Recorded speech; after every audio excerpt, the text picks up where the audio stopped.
The Substance dive into that fine line between obsession and, well, body horror. It's like they thought, how can I take the beauty industry and make it nightmare fuel? And Coralie was like, hold my serum. Hi, my name is Yuna and I talk about movies, series, documentaries, and everything in between. And today we're talking about The Substance, a satirical body horror, which I hadn't seen one since The Fly, or at least not a good one. And it is written, directed, and co-produced by Coralie Fargeat.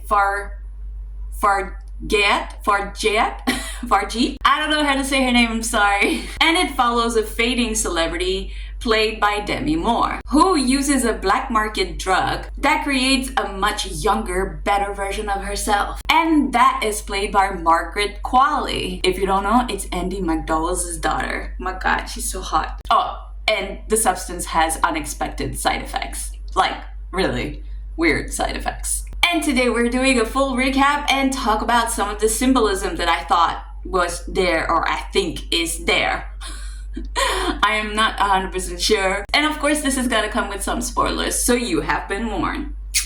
So let's start with the breakdown. So the first thing that you see, the very, very first shot, is an egg being injected with the substance, and then the egg rebirths another egg, which is of course foreshadowing what will happen next. We just don't know that at this point, so it's kind of weird. We right away meet Elizabeth Sparkle, Lizzie, who is of course, like I said, played by the gorgeous Demi Moore. And Lizzie is an Oscar-winning actress turned fitness instructor who just hit the big 5-0. And unfortunately for her, she gets let go by her network who hosts the TV show that does the fitness thing. And she's fired essentially by a producer called Harvey, who is played by Dennis Quaid, who, amazing actor, love this actor, absolutely hate this character, absolutely hate this horrible, misogynistic character, disgusting, gross character. Like, there's this thing where he fires her, he's eating this like shrimp plate that is, and you see the like yellow teeth, and you see the like the disgustingness and the noise and the anybody that has that thing where they can't stand like people eating, the noise and all that, don't watch this part. You know, because even I, who doesn't have that thing, was disgusted. I was like, no, it was like, it was a huge ew, like out loud, ew. But anyways, on her way home after this horrible day, she sees a billboard of her being taken down, and that distracts her and causes her to have a car accident. So at the hospital that she checked into, they do the exam, everything is hunky-dory, she's fine, you know, they're just making sure that everything is fine. And then the doctor recognizes who she is, and he is like, oh my God, my wife loves you, you know, and then looks at her chart and says, it's your birthday, happy birthday. But this time, because she's got like lots of happy birthdays, and she was like, yeah, thank you. But this time she actually cries about it. And the doctor feels bad, so he walks away from the room. The nurse sees this and sees that she is really sad, you know, gives her a number and a USB and says, this completely changed my life. Which is like, oh, okay. If anybody did that to me, I would have chucked that USB before watching it. I would have been like, okay, this is creepy. Get away from me. She goes outside, and while she's waiting for a car to get her, she meets an old friend named Fred, who was actually her 10th grade homeroom guy or something like that. And he tells her that she is still the most beautiful girl in the world that he's ever seen, which is so sweet. And she's very flattered, so they exchange info, and that's where it stays for now. She gets home, and of course the first thing she does is watches the USB. The USB basically just promises her that there's this substance that she can take that will give her the opportunity to be the better, younger version of herself. She looks at it, she's not very too interested. She kind of chucks it in the trash and doesn't think anymore of it, which is where it should have stayed, by the way. And that night she decides to go out. I mean, you know, she's just got fired. She's like, let me see what I can get myself out there. So she goes to a bar. She dressed up really nice. She's got like a really nice low back kind of like dress. She's at the bar expecting from some interaction, if you know what I'm talking about. And nothing happens. She just ends up being drunk on 5 martinis, you know.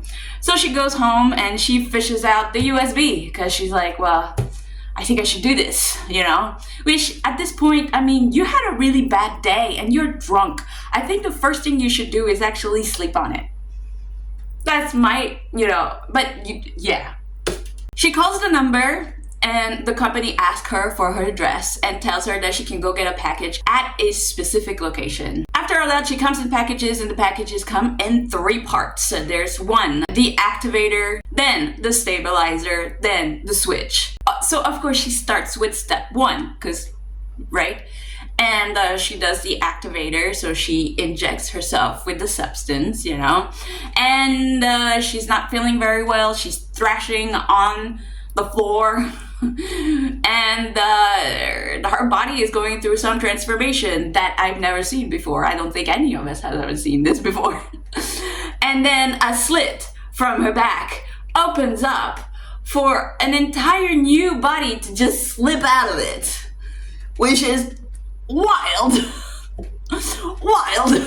But this is reference to, you know, the egg at the beginning of the movie. Right? You know, the egg making another egg, she made another human. And she makes Sue, a better, younger version of herself. And you would tell me, you know, well, how does it work? Well, let me tell you. It works as such. Every self has 1 week. When Sue is so-called alive or awakened, Elizabeth or Lizzie is on the bathroom floor, basically completely knocked out, and getting fluids from this bag that the company of the substance provide, right? Meanwhile, Sue has to take out spinal fluid, I would think, or essence, I don't know exactly, you know, from her back, which is able to stabilize Sue for her to be alive and well. And once 7 days has passed, they have to switch bodies and consciousness switches. So, you know, if she is no longer Sue, she is Elizabeth. And then when she is Elizabeth, and when she is no longer Elizabeth, she is Sue. Okay? And this goes on. But the biggest thing to remember is that they are one. There are not 2 people. There's no her. There's no she. They are one of the same. They need each other. They're dependent on each other. And this is extremely important. So when she is Sue, she is all that in a bag of chips, honey. She is beauty. She is youth. She is everything that everybody wants. And goddamn, she's gorgeous. Like, they made Sue look real good, okay? Of course, Sue, being Sue because she's really Elizabeth, goes back to her network and actually gets the job that Elizabeth got fired from. And she is right away loved by disgusting, gross Dennis Quaid, who's Harvey. Which I think they've modeled after Harvey Weinstein. I think that's why his name is Harvey, really, I think so. She, of course, does a whole new fitness regime, you know? She does what Elizabeth can do, but better, younger, and all that. And to me, this was funny because it's so obvious that they've inspired themselves from the Pump It Up Ministry of Sound aerobics videos, which is something that I used to do. I even know a person that I used to dance with that actually auditioned to do these types of videos, which I thought was hilarious. Those videos were good though. They were really fun. They were about 40 minutes to an hour depending on what you wanted to do. They were hard, okay? Not easy, but really fun. Also extremely sexy. Like, you felt yourself when you did these workouts. At least I did. But the thing is, when she's Lizzie or Elizabeth, she doesn't feel that way. She feels like she's a waste of a human. She doesn't know what to do with her 7 days. She is bored, she feels unworthy of anything, and she doesn't really know what to do with her time. The contrast between Sue and Elizabeth is very real and extremely uncomfortable to watch. Sue has disgust towards Elizabeth. She's like, she ain't shit. While Elizabeth has resentment and jealousy towards Sue for being everything that she used to be and more. and also no longer is. As the time passes though, Sue started to like be a little bit reckless and start stealing days off of Elizabeth. Instead of doing the whole 7 days, she maybe just do it like 8 days and steal some more spinal fluids because she still needs to stabilize herself, correct? But that reacts into Elizabeth's body aging like super fast. Like the one time she does it, she wakes up and she sees like one finger like getting all old and wrinkly and rotten, like, which is kind of scary. And of course, Elizabeth screams at this. And she calls the company, and the company tells her, hey, you guys are one and the same. You need each other. You can't, go over the 7 days. You gotta keep this thing going for you if you want this to succeed, if you want to enjoy the experiment. One day, being out there doing her stuff, she goes into a cafe and she sees an old man looking at her, pretty much staring at her. And he says to her, 7 days is a long time, isn't it? And she kind of looks at him suspiciously. She's like, why did he say that to me? And then, while looking at him, she noticed that he has the same birthmark that the nurse that gave her the USB has.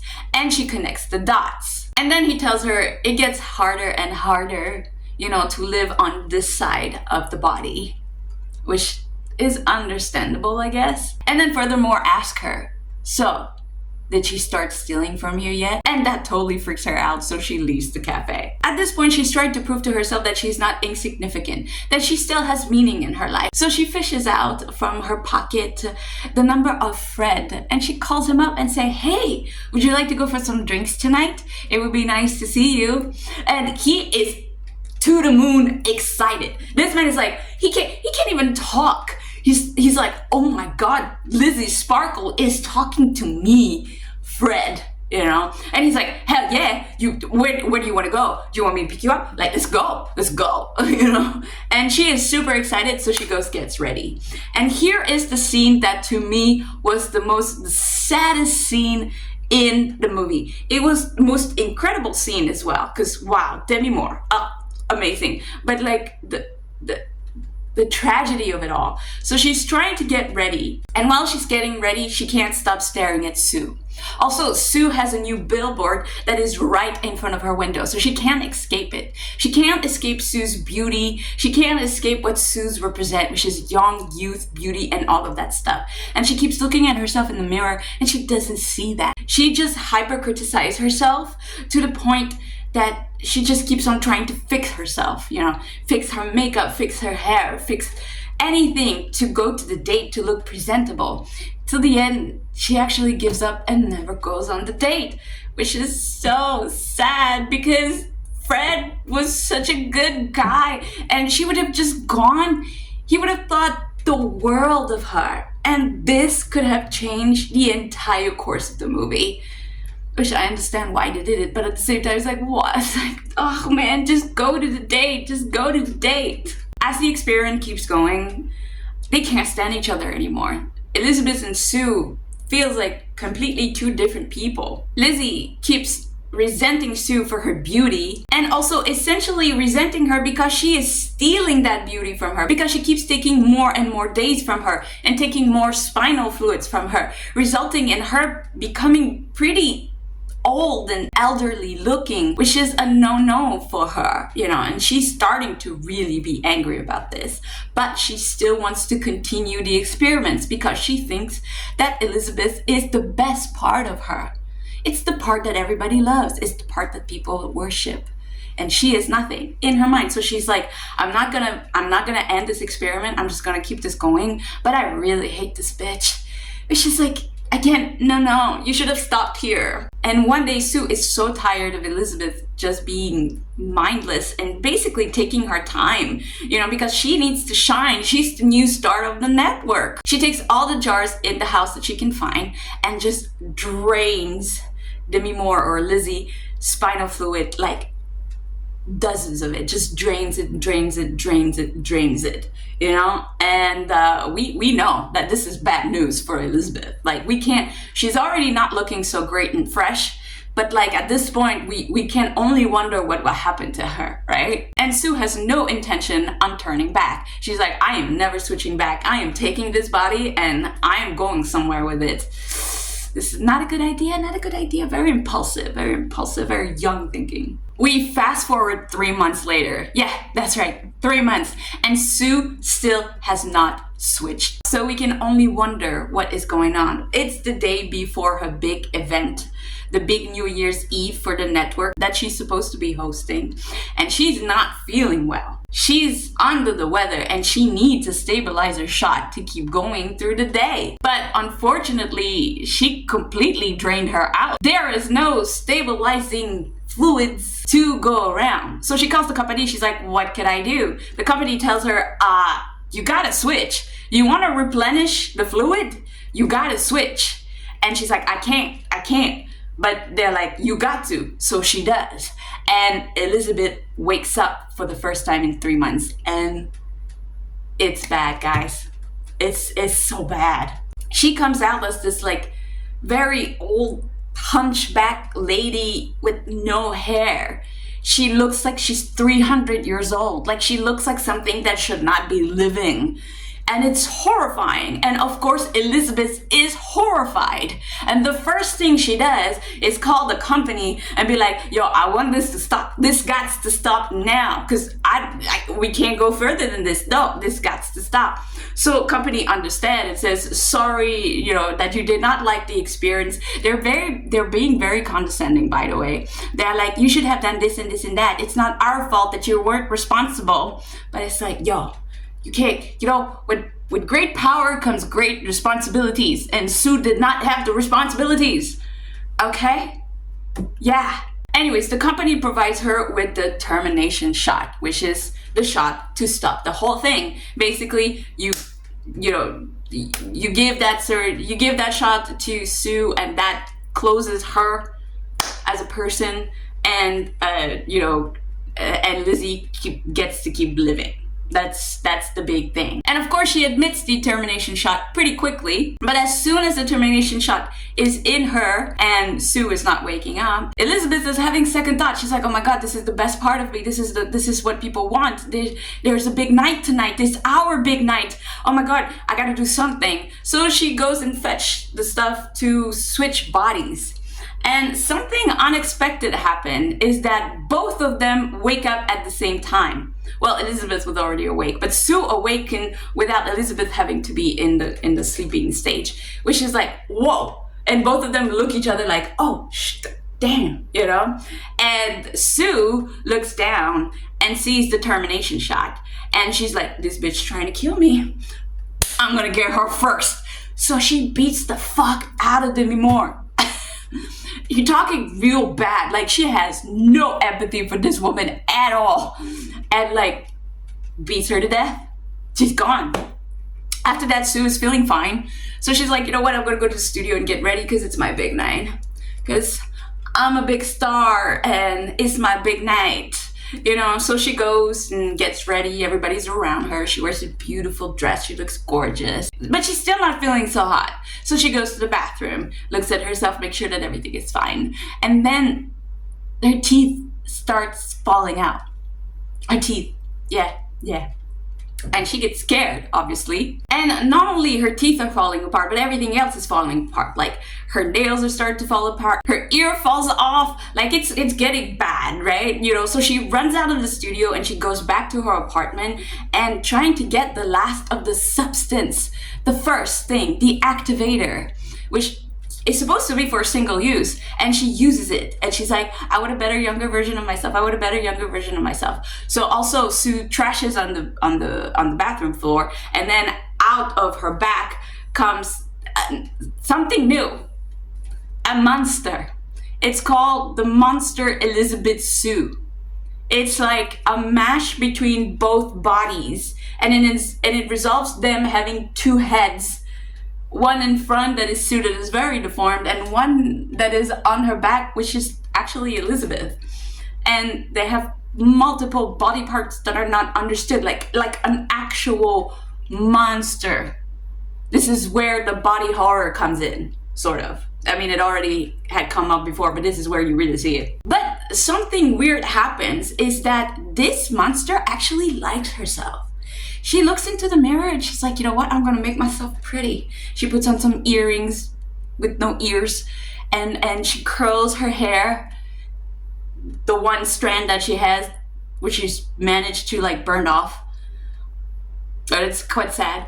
But she's liking herself. For the first time, she's envisioning herself like, hey, I'm good, I'm pretty, you know? And she goes back to the studio hoping to be the big star that she is, because why not? Also, she takes out, yeah, because I forgot to say that, like, there's a huge poster of Elizabeth because they're in their home and she's a celebrity, and lots of celebrities has portrait done, like pictures of themselves done, and she takes their portrait, like takes out the Elizabeth's face and put the picture on top of her.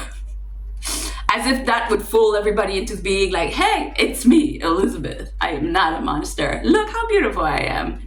Yeah, she does do that. Of course, when she gets back to the studio, well, people don't see her for, like, it's so weird to me that people do not notice her until she actually walks onto the stage. Because I've been to studios before, I know what it looks like. Like, there's a lot of corridors and there's people everywhere. So it's weird to me that they hadn't seen her before. But anyways, she walks onto the stage and people are horrified. There is an actual monster on the stage, and she's trying to convince them. She's like, it's me, it's Elizabeth, it's Sue, look at me, it's me, don't be scared. Of course, everybody starts screaming, everybody starts fleeing. One guy comes up to her and like chops her head off, which results into like this weird bloodbath thing happening where there's blood splattered absolutely everywhere and onto everybody. People are very bad at this, and even though her head has been chopped off, it does not kill her somehow. And she realized she's unwanted, so she walks out onto the streets. And then when she walks out onto the streets, she is slowly falling apart, becoming this like bloody blob type of thing. And eventually it turns into just the head of Lizzie, who crawls onto her Walk of Fame star, and she dissolves on the Walk of Fame star, her Lizzie Sparkle star, and dies there and just gets scrubbed off the next day. And that's the end of the movie. Just really shocking symbolism. Loved it. Alright, so let's talk about the symbolism that I think is in this movie. You know, I'm not a very smart person, so I could only do so much. And I did not want to get influenced by any other stuff. So I didn't watch any like Easter egg, this, da. No, I wanted to try to figure this out on my own. You know, by now I probably watched, because, you know, you're watching this, it's already been edited and everything. You know, but like I try to stay true to myself. So this is what I think the symbolism of the things are, okay? So the egg in the first shot in the movie, I think is supposed to represent Elizabeth, because Elizabeth is the subject, or the matrix if you want, that changes throughout the time, which is why the yellow of the egg is being referenced a few times, especially when it comes to her coat. She has this gorgeous yellow coat. I want that coat. I am not in a country where we need coats, but if we were, I would wear a coat like that. It's a pretty cool coat. But I think the yellow shows transition into the matrix or the subject's body. That's what I think it does. Also, I very much like the switch in between Sue and Elizabeth's like portrayal of the fitness thing. So Elizabeth is definitely more of a Jane Fonda type. You see like the room, the aerobics kind of room that had like the nice like studio feel vibe with like, you know, the long bodysuits, you know, that had very high on, yeah, so you could see the hips and all of that. Like, yes, it's a very Jane Fonda inspired type of thing, as opposed to Sue, who's very much the early 2000, like I said, the Ministry of Sound aerobics videos. It was very sexualized, very hot, very young, very fresh, very you know, very different than of course Jane Fonda. But I like that differences. I love those both references also, because I know, like, I remember what Jane Fonda used to look like, or what she used to do, and like I said, I used to do the Ministry of Sound workout, so like it hits, to me it hits differently, like it hits home. There was a lot of time where I was surprised how things were inspired to be like Kubrick, especially the hallway. You know, the hallway with its like red and orange feel felt very much like The Shining. Also the blood coming down the walls, very much representing, like, kind of like when the door opens and you see the blood flooding, the blood everywhere. It felt very Kubrick-esque to me. Also, I love the meaning behind the hallway, which, of course, that for Elizabeth, you see her throughout the years. You see all the pictures of her throughout the years and all the things that she looked, how she looked different and all of that. It was basically an homage to her work, right? But then as soon as Elizabeth is gone, you see all of those images are gone, and the first thing is the pump it up picture of Sue, basically showing that she's starting her career. At least that's how I took it. Of course, when Dennis Quaid is eating the shrimp, he has a fly dying in his wine, like she's drowning. And I'm pretty sure, I'm not sure, but I'm pretty sure that this reference to the fly. Because again, body horror. There's not that many body horror films, and if there isn't that many good ones. To me, The Fly was the extreme best, and I think they referenced that. I think. Also, like the end, the bloodbath scene where she is like, full on drenched with blood and she drenches everybody else with blood, reminds me a lot of the Carrie movie. That prom scene where she just decides to kill everybody. It's very reminiscent of that. So I think there's a lot of like little cues and hints, Easter eggs that references other horror movie or horror genre that are very cult classic, which is fun to see. And of course, not to forget the Hollywood Walk of Fame star, because it's one of the first things that we see. So yes, I talked about the egg, but like one of the first things that you see is that Lizzie Sparkle gets a star, and then you see as she ages, the star, on the walkway ages as well, which is so telling on how long she's been a star, quote unquote, and her aging, right? But it's also great that like the end of the finale is the fact that she dies on her star, and finally also being happy. So what my thoughts on the movies are is that I think this movie speaks to women specifically,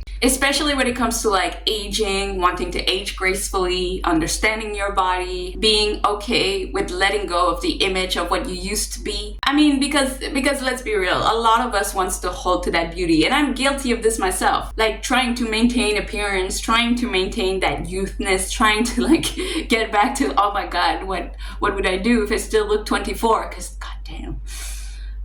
Yeah. But isn't that the thing though? Letting go, aging gracefully, like beauty isn't everything. When you age, wisdom comes with it. And that's, a wise old woman. It's always a good thing to be that. Why not? Why trying to keep yourself so youthful? I get it though, because I think it's also the way you're able to age in your mind. If you're a person that is okay with their age and that just keeps going through phases where they change all the time, I think it's easier for people do that to be able to let go of the image that they have. But people that worked in the industry have a hard time, because first of all, it's pressured for you to look that way, or to keep going or to keep being that way. The media, the people around you, that's what they're rooting for. So you believe that's all you got, which is absolutely not true. But it's also like the way you feel when you don't get to evolve, I think, in your mind, when you still think of yourself as a 20-year-old when you're in your 50s, it becomes a problem. You have to be able to tell yourself like, hey, I am not this age anymore. I don't do this anymore. I don't need to do this anymore. But it's a hard thing for us to let go. And I think this goes both ways for men and women. I've met a lot of men who thinks of themselves as 20-year-old when they're in their 50s. And you're just like, yeah, you're not. And same thing for women. I mean, I'm not going to name names of like actresses and people that like, messed with their face surgically to be able to be youthful forever. But when you look at them, they don't look so good, do they? They think they might, but they don't, and it would be better for them and also for us, I think, when we look on the outside, for them to accept their age or what they look like or what they are now. But it's a difficult thing. I think this is very difficult thing to do. And this movie shows that exactly what it is. Not only the addiction to being beautiful, but the addiction to everything else that comes with it. The youth, the wanting, the admiration, the support, like all of that. That's why I love the end so much. Because to me, and I guess I should have talked about that when I was talking about the symbolism thing, but like the end was so cool because she was actually happy. Being the Monstroso Elizabeth Sue thing, yes, she was a monster, but she accepted herself for the very first time. And when she goes out there and like, you know, shows herself, it's so telling how people are reacting to her, right? Because they hate her so much. They right away start screaming, they right away want to kill her, they right away are so mad. And I think that represents people. Because it is, like, people are mad when you're no longer as beautiful as you used to be. They're like, how dare you think as yourself beautiful or worthy of anything? Because look at you. Look at you. And that's the reaction that they're having. The public, when they see her, and that's how we see the public. As women, we think about that all the time. And I think that ending, that's why that ending was so good, in my opinion. This movie to me is truly a masterpiece. Like, what a beautiful movie, and it's so well done. And I think Demi Moore has outdone herself in this. I truly believe and hope that she will get an Oscar for this. Also, Margaret Qualley, because both of them did just such a tremendous job, and everything behind it, the meaning, the symbolism, just gross Dennis Quaid, like chef's kisses. Absolutely love this video. To me, this is a 10 out of 10, a must watch. But I understand this is not for everyone. Not everybody would like this, and this is probably more prone towards women than it is towards men. So I understand that this is not for everyone. But to me, this was an incredible movie. I absolutely love this movie. And I cannot wait to see what this director would do next. But with that said, what did you think of the movie? Have you seen it? Did you like it? Did it speak to you as a woman? Also, let me know if there's any other movie, series, documentaries you would like me to do, because I would love to do that for you. And that is it for me today. Thank you so much for being here. Thank you for watching, and I hope you guys have a great day. Bye!